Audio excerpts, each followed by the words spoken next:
एक शमी का पुष्प और एक जल में मिला हुआ दूध, जल में मिला हुआ दूध और एक शमी का पुष्प। थोड़ा ध्यान देना कथा की ओर, बहुत भाव से श्रवण करिएगा। एक जल में मिला हुआ दूध और एक शमी का पुष्प, ये दोनों महामृत्युंजय के जप के लिए, महामृत्युंजय अनुष्ठान के लिए, महामृत्युंजय मंत्र के लिए बड़े प्रबलता का कार्य करते, बड़े प्रबलता। ध्यान दीजिएगा, जब आपको लगे कि आपके परिवार में अगर कोई दुखी है, किसी को बहुत कष्ट आ गया, कोई बहुत ज्यादा कर्जे में लदालुम हो गया और उसने विचार करा कि मैं तो मर जाऊं तो अच्छा है, या मैं सुसाइड कर लूं तो अच्छा है, अब उनसे निवेदन रहेगा कि मरना मना नहीं, पर थोड़ा प्लान लेट बनाओ मरने का। हम ये नहीं कर रहे कि तुम मत मरो, पर थोड़ा प्लान लेट करो। आज मरने का विचार करा है तो थोड़ा सा 15 दिन रुक जाओ,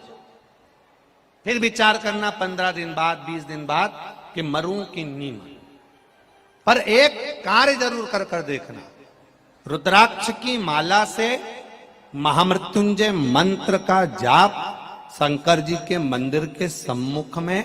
नंदीश्वर के पास में बैठकर शिव के सम्मुख को देखते हुए, शंकर के शिवलिंग को देखते हुए, शमी के पुष्प को अपने सामने रखकर एक बार महामृत्युंजय मंत्र का 108 बार जाप कर कर शमी का पुष्प उस पात्र में से, कटोरी में से उठाकर जाप पूरा होने के बाद शंकर को समर्पित करो। और शंकर को समर्पित कर कर फिर विचार करना, 15 दिन, 20 दिन, 1 महीना रुकना कि तुम्हें बाबा ने जो तुमने मांगा वो तुम्हें दिया कि नहीं दिया। उसके बाद विचार करना कि जाऊं कि ना जाऊं।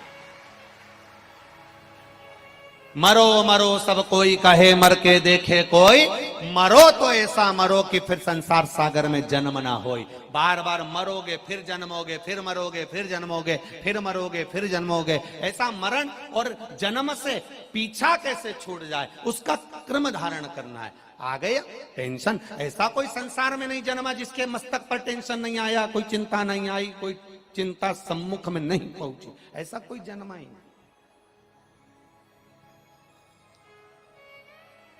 आ गया थोड़ी परेशानी, आ गया थोड़ा कष्ट, एक शमी का पुष्प सम्मुख रखकर महामृत्युंजय मंत्र का अनुष्ठान कर कर, और यदि आप नहीं कर सकते हो, आपको लग रहा है कि मेरे दुख की घड़ी चल रही है, समस्या की घड़ी चल रही है, बहुत रोग चल रहा है, बहुत बीमारी चल रही है, बहुत कष्ट चल रहा है,